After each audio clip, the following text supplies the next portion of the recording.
Hi, everyone. I'll keep this brief, so it's a bit of a whistle-stop tour, so I don't kind of take away from our main speaker. I'm here to tell you a little bit about how we can possibly monitor structures from space. So here's our motivation. You may recognize this photo. It was the Genoa bridge collapse in Italy last year. It killed many, many people, and it made 600 people homeless, and it cost the local economy 2.4 billion euros to recover. And it's this kind of failure that kind of motivated the research. As was mentioned, I've worked in industry designing, constructing, maintaining assets, and it's this kind of stuff that's going to get worse and worse over time. And as you can see, even in the last few years in the UK, more of our bridges are coming under more and more strain. Our local bridges are not fit to carry the heaviest vehicles that are on the road, and we're well aware that it's actually a key part of local economies, being able to move around the roads and rail networks.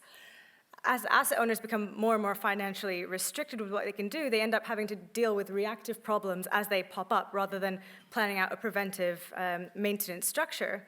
And actually, the US Highways Authority, that last point there, talks about visual inspection and some of the flaws, which I'll go through.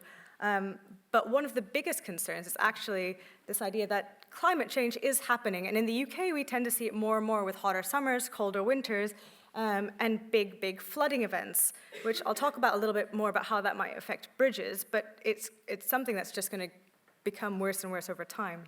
So this is how we currently monitor bridges. It's called visual inspection.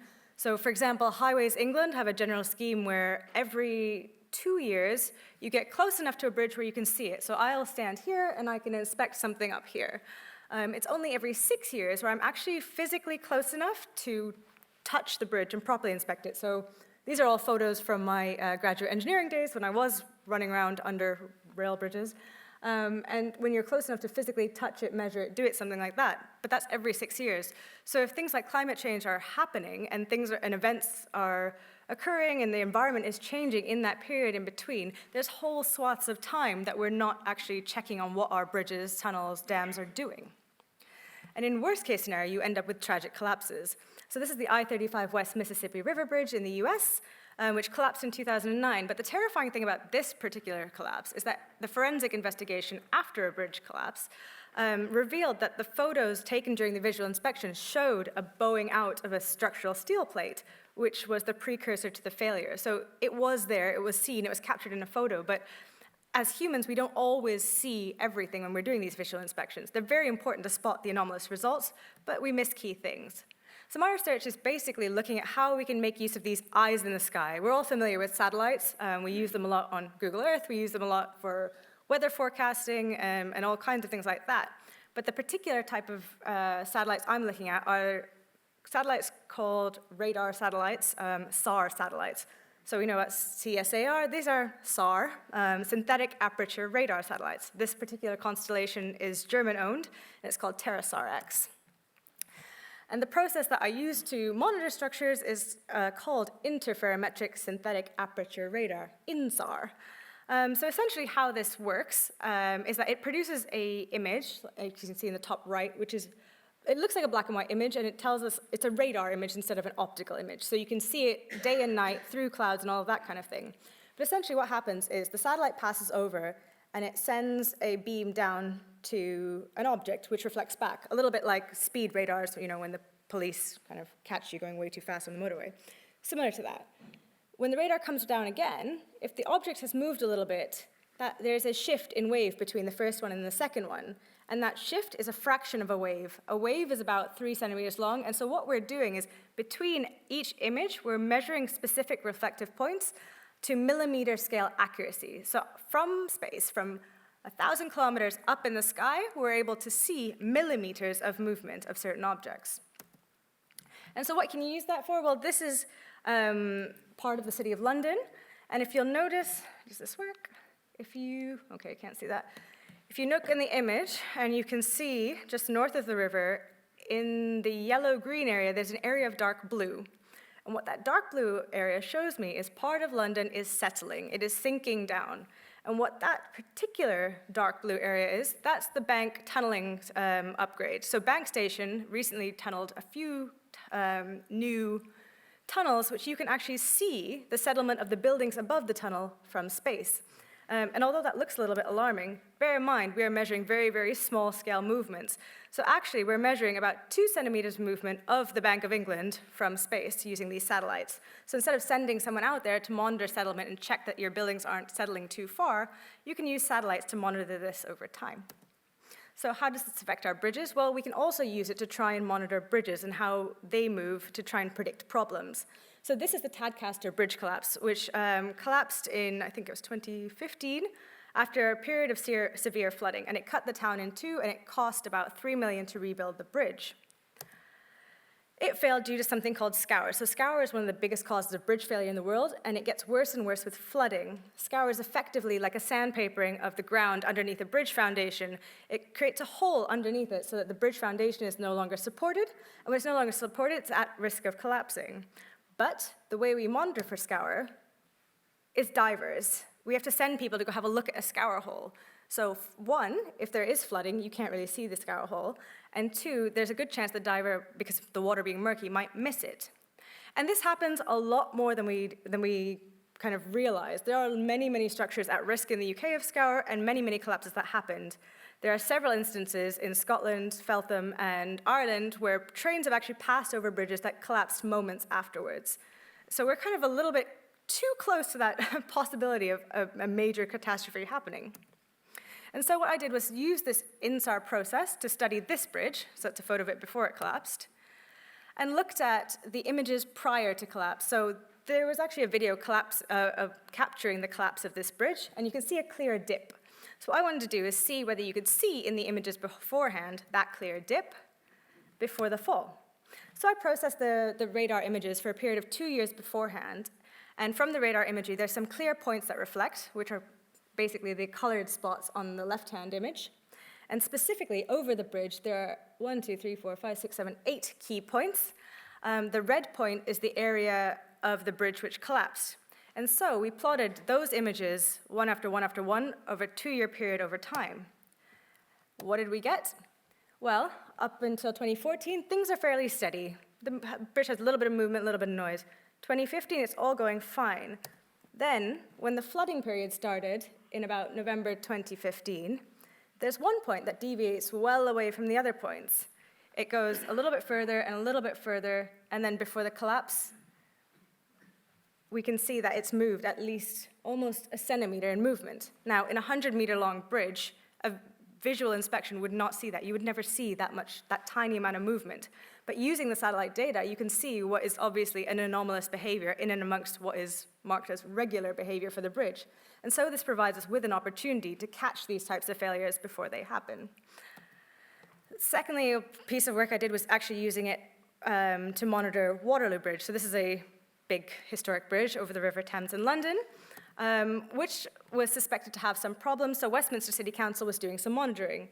At each of those blue dots, they installed a prism. And so traditionally in civil engineering, we put prisms and we use a total station to kind of ping a laser to monitor X, Y, Z movements of the bridge. And so what we wanted to do is see, well, can we do the same thing from satellites? Can we get that same degree of accuracy? And one of the things we did was install at the same points as each of those prisms reflectors. So for very little money, on bridges that don't reflect radar very well, you can actually create a reflector. So if you stand over the side of Waterloo Bridge, you can see a series of corner reflectors. You shouldn't stand too close to the edge of the bridge, I found, because general members of the public tend to get a bit worried and alarmed that you're going to do something stupid. But they're all there. And what I did was monitor each of the reflectors against each of the prisms. So this is a radar image of London, and there you can see the radar image of Waterloo, and each of those bright points are the reflectors being picked up from satellites. And so when you plot them over time, in blue you can see what is our traditional civil engineering measurement. In pink you can see the satellite measurements, in orange the temperature. Generally speaking, it does follow the same trend over time, and so you can see that we don't pick up the daily cycle of variation, but what we do see is a general trend of what is seasonal behavior of the bridge over time. And so we can do the same thing for lots of different types of bridges, and this is another study with Hammersmith Flyover, which if you live in West London, you will groan to yourself and feel misery, because it was actually closed for a long time, causing chaos in West London. And it was also instrumented using traditional sensors to try and figure out what was wrong. In this case, there was a pre-stressing problem that was corrosion, which you can't really pick up from space, but it also had some movement issues. So again, we plotted all of the points that relate to movement of the bridge, but in this case, what we were trying to do was actually look at how civil engineers traditionally monitor and how civil engineers are moving into the new digital space and how we could combine and create some sort of data fusion with sensors and satellites and civil engineering technology. So we're moving into more digital environments, and what we can do is kind of overlay all of these things together. And as civil engineers look for behavior attributed to the bridge, so the bridge is oscillating over time, we select those points that are oscillating over time, and from that, we can plot the same movements that are monitored as a cycle of movement over time from the sensors. We can also do that with satellites, which means that if you have a sensor collecting data like this over time, as that behavior changes, if they get kind of smaller, if they get bigger, you can find trends and unusual behaviors and try and spot bridge problems before they become major tragedies. And so in summary, I'd just like to kind of wrap up and tell you a little bit about the real opportunities that we have with new generations of satellites with higher spatial resolutions and more frequent readings. As civil engineers, we have the opportunity to bring that into our daily practice, but we also have to understand the uncertainties and limitations. We have some new opportunities to be able to try and spot precursor to failure. It's not the answer to everything, but if we can stop something like Genoa happening again, it's a real worthwhile investment. And there's a real opportunity to tie into this new digital movement that the civil engineering and construction sector is experiencing. And just as a final thing, as was mentioned, my work was supported by a CSAR prize for PhD students, and I actually used that money to create a software product which uses sensors and satellites and big data analysis to try and study large data sets and spot problems in infrastructure before they happen. So this is a tool being developed to hopefully support civil engineers and people in construction in the future, and it's set up as a new company, and we're currently looking for investment and a bit of help, but it was all kind of kicked off purely by CSAR. So thank you all for your support, and it means quite a lot.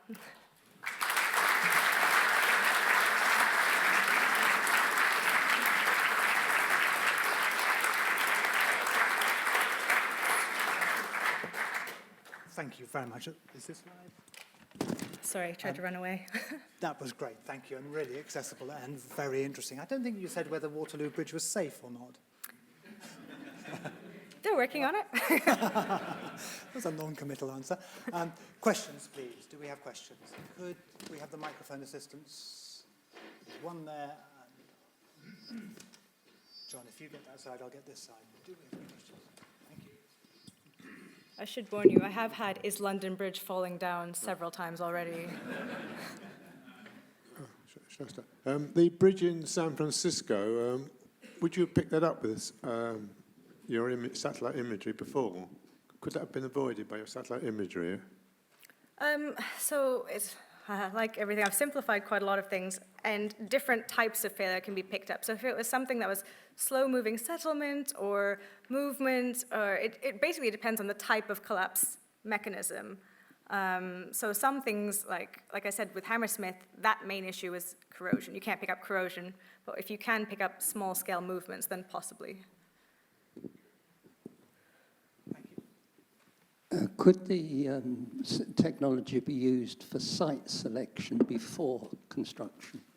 Yeah, so I have to always be careful what I say. I work with a lot of industry people, and I shouldn't give away all their trade secrets and bids.